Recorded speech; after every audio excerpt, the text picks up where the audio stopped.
Hello guys, ഇന്നത്തെ പാചകം ലേറ്റായി. ഭക്ഷണം കഴിക്കാൻ നേരമായി. ഇന്ന് രാവിലെ ഞങ്ങൾ ഇഡലിയും ചായയൊക്കെയാണ് കഴിച്ചതല്ലേ അൻസു? ബ്രേക്ക്ഫാസ്റ്റിന് അൻസുകുട്ടിക്ക് ഇടയ്ക്ക് പാലൊക്കെ കൊടുത്തു. അങ്ങനെ അല്ലേ? പിന്നെ ഞങ്ങൾ ചോറ് കഴിക്കാൻ പോവുകയാണ്. ചോറും എഗ് റോസ്റ്റും പിന്നെ തൈരില്ലേ, തൈര് മോര് കാച്ചിയില്ല, പച്ച തൈര് ലസ്സിയില്ലേ, ലസ്സി പോലെ അങ്ങനെയാണ് കേട്ടോ ഉണ്ടാക്കിയത്. അപ്പോൾ അതും കൂട്ടി ഞങ്ങൾ ഭക്ഷണം കഴിക്കാൻ നേരമായി. ഞാൻ ആദ്യം കഴിച്ചിട്ട് അൻസുകുട്ടിക്ക് വാരി കൊടുക്കാം. എന്നാൽ എൻ്റെ കൂടെ ഇരുത്തി കൊടുത്തു നോക്കാം. അവൾ കഴിക്കുന്നെങ്കിൽ കഴിക്കട്ടെ, അല്ലേ അൻസു? എങ്ങനെയാണോ നമ്മുടെ കഴിപ്പ്? അമ്മ വിളമ്പട്ടെ?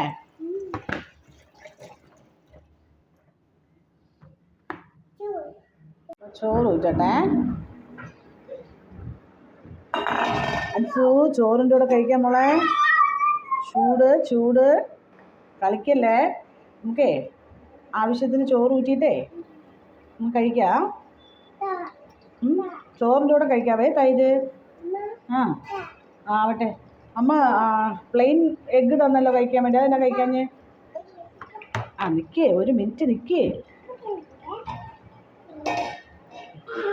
അത് അടപ്പും കൊണ്ട് അടച്ചു വെക്കട്ടെ.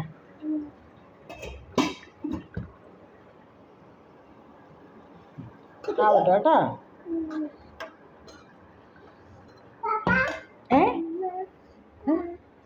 നിൽക്കേ അമ്മ, ഇതുണ്ടല്ലോ തൈര് ഇവിടെ ഇരിക്കട്ടെ, നമ്മൾ ചോറ് എടുക്കുമ്പോൾ എടുക്കാം. ഓക്കെ, അമ്മ ഇപ്പോൾ വരാവേ. ഒന്നും തൊട്ടേക്കരുത് കേട്ടോ. ഫ്ലെയിം കുറച്ച് വെച്ചിട്ട് അമ്മ ഇപ്പോൾ വരാം. അടങ്ങിയിരിക്കണേ.